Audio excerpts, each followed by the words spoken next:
But I think there's this misconception that mounting solar panels on the ground is faster and cheaper. But most importantly, too, I would say, is having the ability to have a directly due south facing roof, a ground mount array. It can be positioned as optimally as possible. I can say with pretty good confidence that I'm very apprehensive to ground mounts.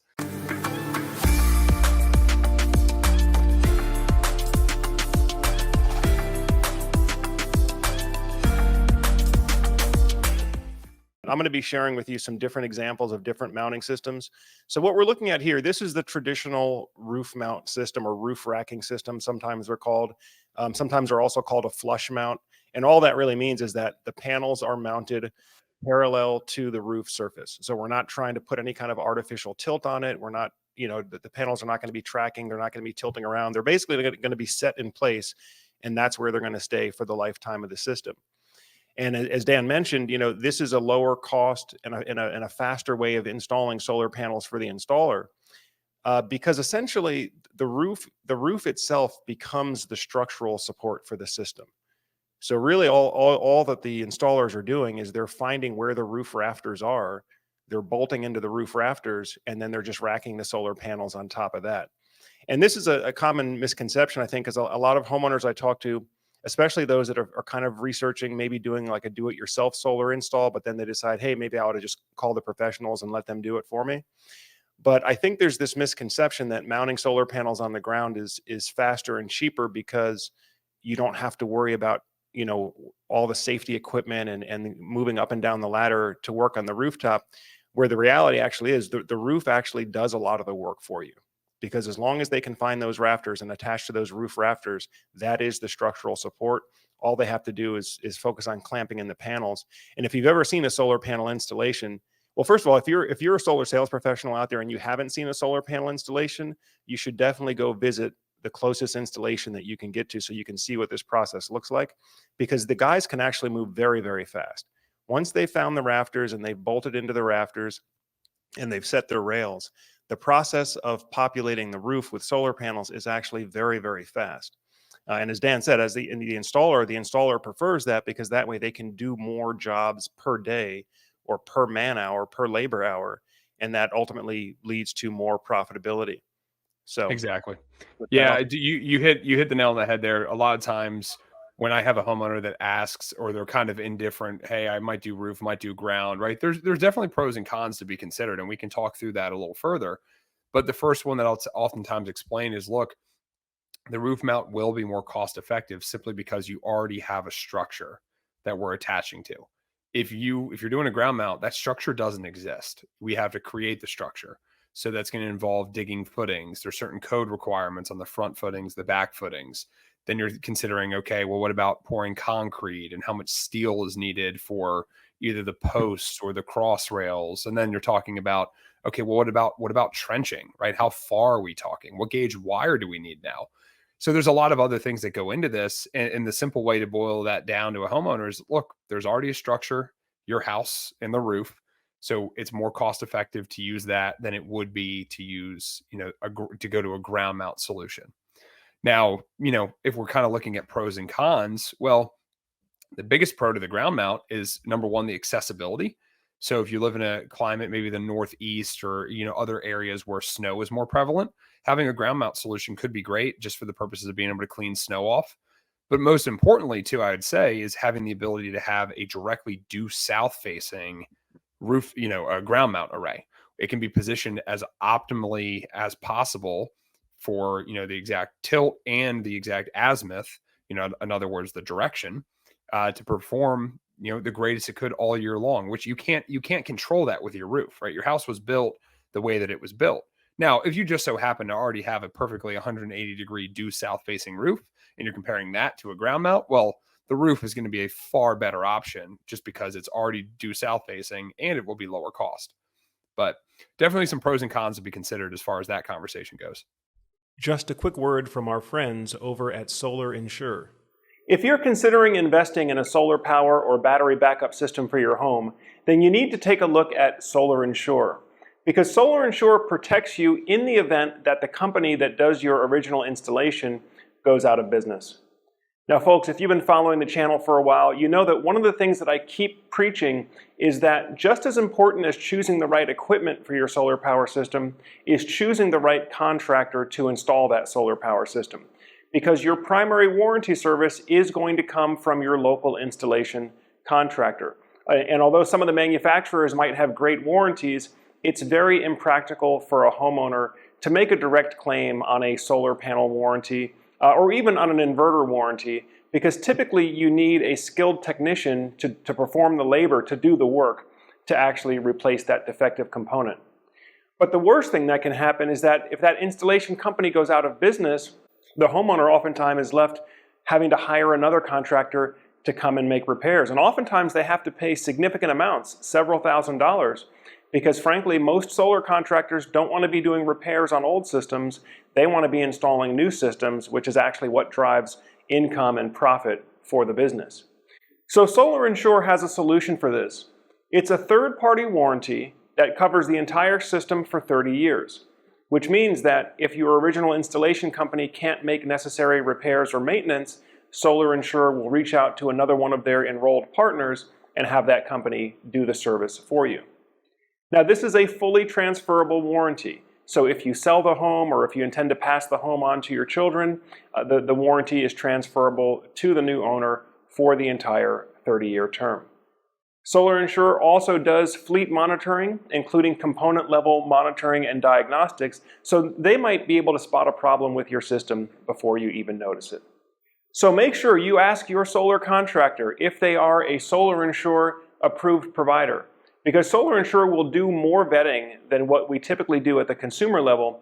Oftentimes homeowners might check online reviews. However, Solar Insure does a much more in-depth evaluation, including really looking at the financial strength of the company, which is going to be the best indicator of whether that contractor will be able to remain in business long term.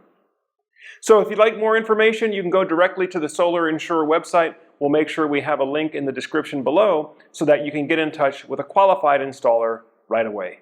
Yep, no, that's an excellent point. You know, ground mount systems can be optimally placed in terms of orientation or exactly due south for maximum irradiance. Another advantage and why ground mount systems perform a little bit better is because the panels can stay cooler temperature-wise than on the rooftop. And so as we've touched on in some of the previous trainings, you know, solar panel performance goes down when they have to operate in extreme high temperatures. And so you're going to have much higher temperatures typically on a rooftop where you could see 130, 140 degrees Fahrenheit. Whereas a ground mount system, generally you're not going to see temperatures over 100 degrees and the panels are going to be able to breathe a lot better.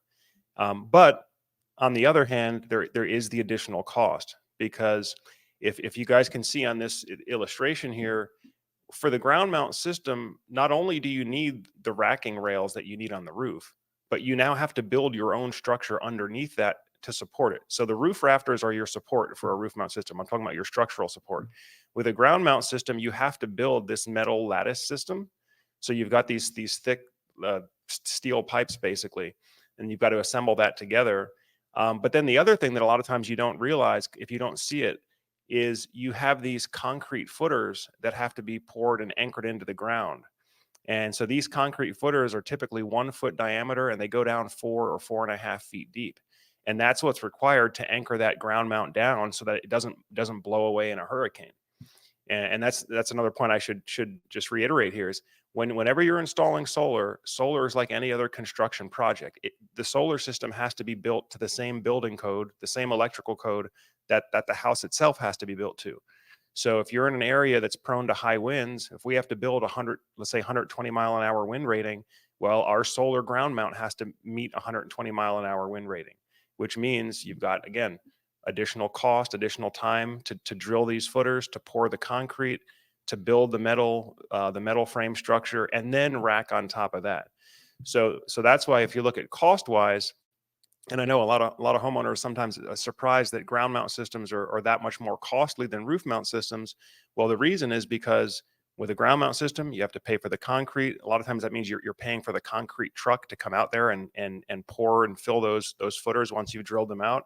You've got additional labor time to do all that digging and boring. And then of course, you have to trench the wires. You know, basically you have to dig a trench underground to bring the wires, the conductors from the solar panels back to the house or wherever that energy is being delivered.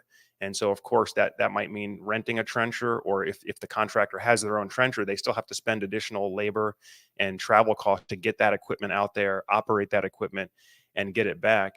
And Dan, I don't know about you, but it seems to me like every time we do one of these ground mount systems, the further away it is from the property, the more things go wrong, and there's extra charges and there's just extra expenses that come up, especially if you have to trench through a driveway or trench across a sidewalk or something like that. Then there's all this extra cost to repair that once you've made your trench. Yeah. What are your thoughts? Yeah, no, you're absolutely correct. I mean, over the years, 1,000 installs or something like that I've been a part of, I can say with pretty good confidence that I'm very apprehensive to ground mounts. Anytime I have a conversation, look, and this is just the professional salesperson in me, when someone says, okay, hey, I want to do a ground mount, I tend to be more inclined to have the conversation of, okay, how can I possibly persuade someone not to do this, right? Not to do the ground mount. To your exact point, it's not because I don't want to help them get what they're looking for. I've just seen so many times the costs are exponentially higher. The hiccups and the headaches and the issues and the satisfaction after the fact is not near as what, the likelihood of it would be on a roof mounted system. And, particularly what it seems to be is anytime a ground mount is positioned greater than 100 feet away. And I should preface too that my experience is, when I'm not talking about 100 feet just in point A to point B, from the ground mount to the edge of the house. I'm talking 100 feet of wire run, right? It's like when you go over 100 feet of wire run, that is when things really start getting a little more finicky, right? And it can go haywire. And you have to consider, well, hey, maybe where the homeowner wants the array positioned, it's only 70 feet to get from the array to the house. But then the electric meter or the main service panel is around the back of the house, around the north side of the house to the front, eastern corner or something like that. And that's another 50 or 60 feet of wire run around the perimeter of the house. That is where things begin to really add up, right? So it's not just the trench itself. The trench itself might be 50 feet, but the wire run could be another 70, just by once you get to the house. So there's just been enough hiccups and enough issues over the years that I become a lot more apprehensive to ground mount systems. Not because they couldn't be a good solution. Again, they can be, but it just really has to be articulated clearly as to what the objective is. And I hate to say it as well, but my experience a lot of times has been, I have to, from a sales perspective, as a dealer, working with install companies, I have to tell the homeowner, hey, great, this is kind of the preliminary best estimate. Obviously, in good faith, this is the best thing that I could come up with right now. We're going to do the site survey, and the team will get back with me and let me know if any changes need to be made. Right. And there's a lot of times where I have to go back to the homeowner and explain, hey, this is what happened, right? This is what was discovered. I know here in Virginia, where I live, especially if you get to the western part of the state, we can start hitting a lot of bedrock. And then you start dealing with a whole nother set of issues, because you have to have, like, a solar contractor typically isn't well enough equipped to get through that stuff. You have to bring in excavating companies, and it's a whole nother issue too. So there unfortunately sometimes has to be this open-ended, hey, I'll get back with you to let you know what happens. And I just don't like being that salesperson. I like to know that, hey, the price is the price. And if what I sold to you on the spot can't be fulfilled, then we'll walk away from it. But with ground mounts, it just seems like every time I'm kind of walking on needles, and I'm like, I'll let you know what the site survey says. And this could be plus or minus a few $1,000s. And normally it's not minus. Generally it's plus. And that's the problem. Yeah, I hate to say, I mean, I'm kind of laughing about it, but I've never had a ground mount project come in under budget. All right, I hope you're getting some great value from today's video content. If you're a solar sales professional out there, or maybe you're considering starting a career in solar sales, coming in from another industry, then I'd like to invite you to Solar Surge University. Solar Surge University is the premier online training program for aspiring solar sales professionals who really want to be professionals. Learn how to sell solar at an expert level with a consultative approach. It's the same approach that I use and that we use here at Solar Surge to do over $700,000 a month in solar sales virtually with no advertising budget. So if you'd like to separate yourself from the pack of undereducated, underperforming solar salespeople, check out Solar Surge University, where you can learn all of our expert techniques and for a limited time have access to my live sales call recordings with some of my live clients. So again, we invite you to check out Solar Surge University. The link will be below here, and we're also offering a 14-day no-risk money-back guarantee.